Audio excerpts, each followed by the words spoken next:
इस्लाम धर्म को मानने वाले दिन में 5 बार ईश्वर यानी अल्लाह से प्रार्थना करते हैं। इसे नमाज पढ़ना कहा जाता है।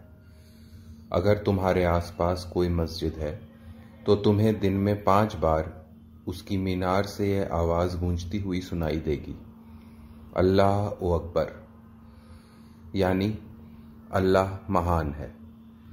इस अजान यानी पुकार को सुनते ही मुसलमानों को पता चलता है कि ये प्रार्थना करने का समय है। वे जहां भी हों, जमीन साफ करके उस पर एक साफ कपड़ा बिछाते हैं और मक्का शहर की दिशा में मुंह करके नमाज पढ़ते हैं। हर शुक्रवार को किसी गांव या शहर के सब मुसलमान मस्जिद में इकट्ठा होकर नमाज पढ़ सकते हैं। तुमने ध्यान दिया होगा कि मस्जिद में किसी देवी देवता की मूर्ति नहीं होती। एक बड़ा सा आंगन होता है जिसमें सब मुसलमान इकट्ठा होकर नमाज पढ़ सकें। पश्चिम की तरफ जिस ओर मुंह करके नमाज पढ़ी जाती है, एक दीवार होती है। इस्लाम धर्म में मूर्ति पूजा बिल्कुल मना है। ऊंच नीच छुआछूत का भेदभाव करना भी बहुत गलत माना गया है। ये इस बात से भी स्पष्ट होता है कि मस्जिद में सभी मुसलमान एक साथ कतार में खड़े होकर नमाज पढ़ते हैं। इस्लाम धर्म में लोग ये मानते हैं कि एक ही ईश्वर है, अल्लाह। हम सब उसके बंदे हैं और हज़रत मोहम्मद अल्लाह का पैगाम यानी संदेश लाने वाले पैगंबर हैं। हज़रत मोहम्मद ने जब अल्लाह का पैगाम लोगों को बताना शुरू किया, तब इस्लाम धर्म की शुरुआत हुई। ऐसा कब हुआ था और कहां हुआ था? हजरत मोहम्मद। यह अरब देश की बात है।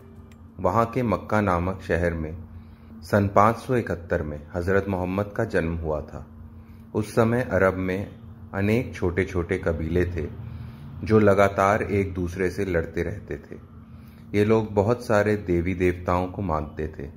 मोहम्मद इन लोगों के बीच ये संदेश देने लगे कि ईश्वर एक है।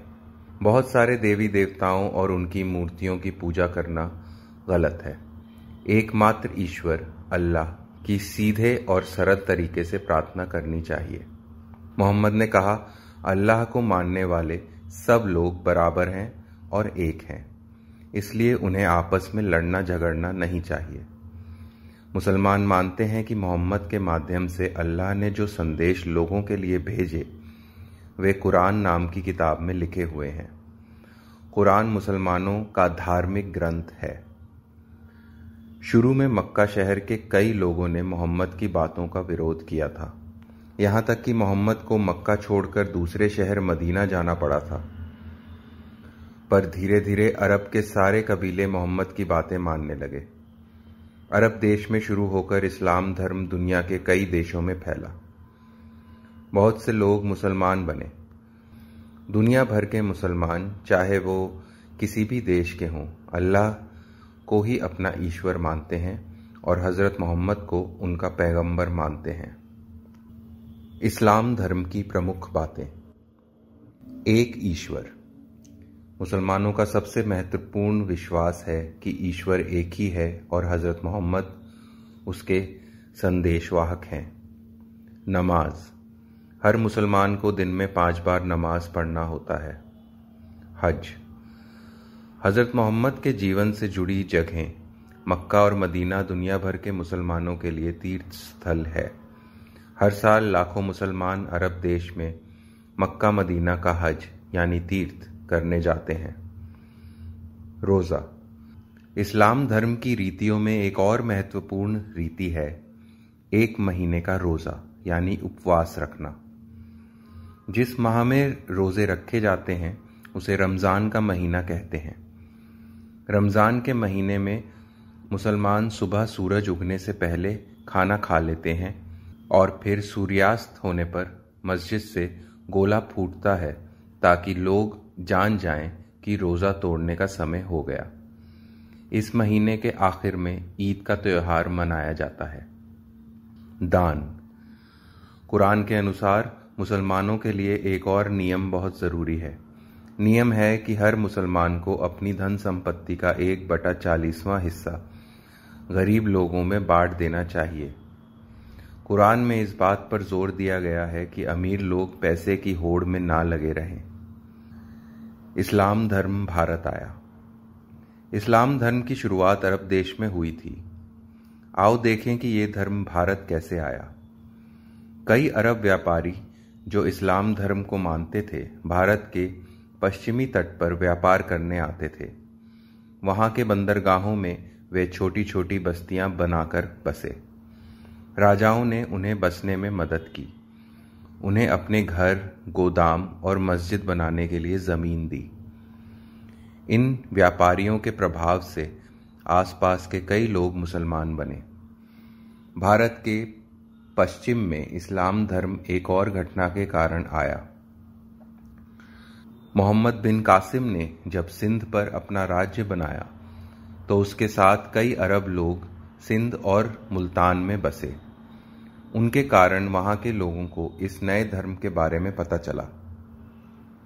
भारत के उत्तरी हिस्सों में इस्लाम धर्म की जानकारी ईरानी शरणार्थियों के जरिए आई।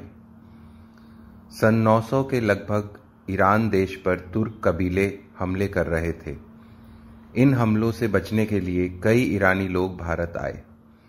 उनमें कई लोग कारीगर थे, कई लोग संत थे, कुछ सिपाही भी शरण लेने वालों में से थे। राय राणाओं ने इन शरणार्थियों को अपने राज्य में बसाया। राय राणाओं की सेनाओं में कई ईरानी सिपाही शामिल कर लिए गए। ये ईरानी लोग मुसलमान थे। इनके संपर्क में आकर बहुत से लोगों को इस्लाम धर्म के बारे में मालूम पड़ा। सन 1190 के बाद भारत में तुर्क लोगों ने राज्य बना लिया। इस समय तक आते आते तुर्क लोग भी इस्लाम धर्म मानने लगे थे। तुर्कों के साथ बड़ी संख्या में ईरानी, अफगानिस्तानी, खुरासानी लोग भी भारत आकर बसे। सन 1210 के करीब जब मंगोल नाम के कबीलों ने खुरासान, ईरान, इराक, अफगानिस्तान के राज्यों को हराकर उनके शहर नष्ट कर डाले, तब मंगोलों से बचने के लिए वहां के बहुत से लोग भारत आए। ये लोग अपने साथ अपने यहाँ के रीति रिवाज व धर्म, जो कि इस्लाम धर्म था, तो साथ लाए ही, पर अपने हुनर, पहनावा, पकवान भी लेकर आए थे। उनके साथ उठने बैठने, मिलने जुलने से भारत के लोगों ने उनकी कई बातें सीखी और अपनाई। तुम पैजामा कुर्ता या फिर सलवार कमीज पहनते होगे। तुर्क ईरानी लोगों के आने से पहले भारत में लोग आमतौर पर इस तरह के सिले हुए कपड़े नहीं पहनते थे। तब तो धोती या साड़ी ही पहनते थे। पैजामा कुर्ता, सलवार कमीज, इनका चलन तुर्क ईरानी लोगों से सीख कर ही हुआ। तुम हलवा या गरम गरम समोसे व कचौड़ी तो चटकारे लेकर खाते होगे। इन पकवानों का चलन भी तुर्क ईरानी लोगों के आने के बाद ही हुआ। ईरानी व तुर्क लोगों ने ऐसे पकवान बनाने के तरीके और कपड़े सिलने के तरीके यहाँ के लोगों को सिखाए। ईरानी व इराकी कारीगरों ने इमारत बनाने के कुछ नए तरीके यहाँ के कारीगरों को सिखाए। ये क्या तरीके थे, तुम आगे के पाठ में पढ़ोगे। भारत में पुराने समय में किताबें किस पर लिखी जाती थी, क्या तुम्हें मालूम है? पत्तों पर, पेड़ की छालों पर, रेशम के कपड़ों पर या फिर तांबे के पट्टों पर। उस समय यहाँ के लोग कागज़ बनाना नहीं जानते थे। कागज़ बनाने का तरीका ईरान के लोगों ने चीनियों से सीखा हुआ था। जब ईरानी लोग यहाँ आ बसे तो वे साथ में कागज़ बनाने का तरीका भी लाए। यहाँ भी कागज़ बनने लगा और कागज़ पर लिखा जाने लगा। एक और चीज़ जो भारत के कारीगरों ने इन लोगों से सीखी, चरखे से सूत काटना। इससे पहले तकली से सूत काता जाता था, जिसमें बहुत समय लगता था। इस तरह इन लोगों के आने से देश विदेश की कई बातें भारत में आईं। भारत के लोगों ने ये सीखी और उनके जीवन रहन सहन में कई बदलाव आए। लोगों के धर्म और विचारों में भी बदलाव आए। भारत के बहुत से लोगों ने इस्लाम धर्म अपनाया और यहाँ भी मस्जिद में नमाज पढ़ने, रोज़ा रखने जैसी बातों का चलन शुरू हुआ। भारत में जैसे बहुत सुंदर मंदिर बन रहे थे, वैसे ही बहुत सुंदर मस्जिदें भी बनी। तुम इस बात पर ध्यान दे चुके हो कि जब यहाँ के लोगों ने कोई नया धर्म अपनाया तो अपने पुराने धर्म की बहुत सी बातों को बनाए भी रखा। इसी तरह जब भारत के लोगों ने इस्लाम धर्म अपनाया तब अपने कई पुराने रीति रिवाजों और रस्मों को बनाए रखा। सूफी और भक्त संत।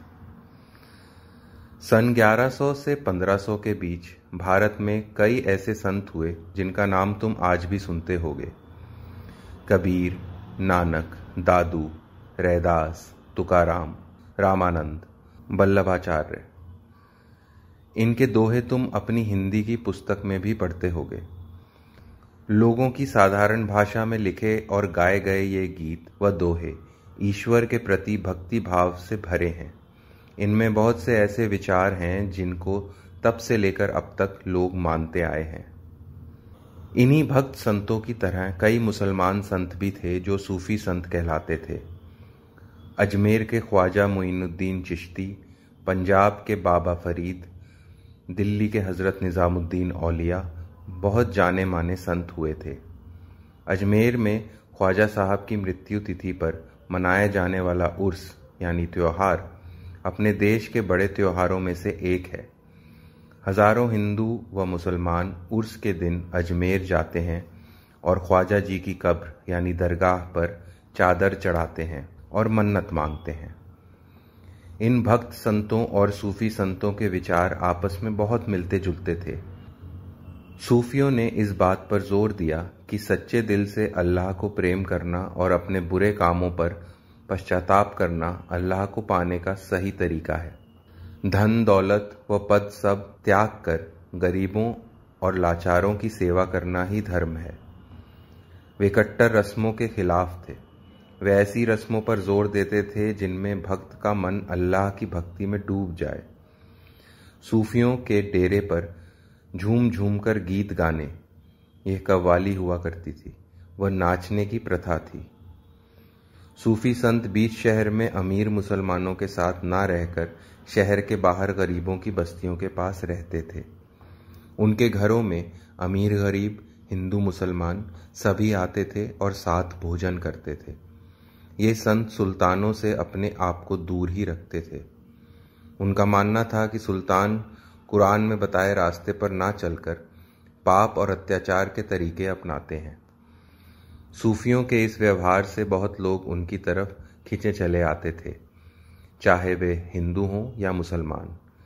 सूफियों की तरह ही भक्त संतों ने भी लोगों के बीच ये भावना फैलाई थी कि ईश्वर को पाने के लिए सच्चे दिल से प्रेम करना ही एकमात्र तरीका है।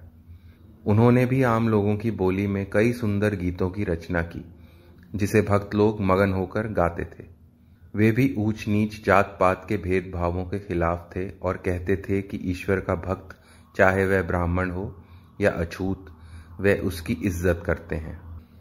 ये संत सूफियों के विचारों से प्रभावित हुए और सूफी संत इनके विचारों से प्रभावित हुए। इनमें से कई संत कहने लगे कि हिंदू और मुसलमान दोनों का ईश्वर एक है, ईश्वर को पाने का रास्ता भी एक समान है। लल्ला देद कश्मीर की विधवा ब्राह्मण औरत थी। कई सूफी संत उसे अपना पीर या गुरु मानते थे। वो कहती थी, शिव सब जगह मौजूद है, सब में मौजूद है, फिर हिंदू और मुसलमान में फर्क मत करो। अगर तुम समझदार हो तो अपने आप को समझो, यही ईश्वर की सही समझ है। इन संतों के विचारों की मदद से हिंदू और मुसलमान लोगों ने एक दूसरे के धर्म की समान बातें समझी। लोगों के बीच ये विचार बैठने लगा कि एक ही ईश्वर है, चाहे उसे अल्लाह, राम, शिव, विष्णु जैसे अलग अलग नामों से जाना जाता है।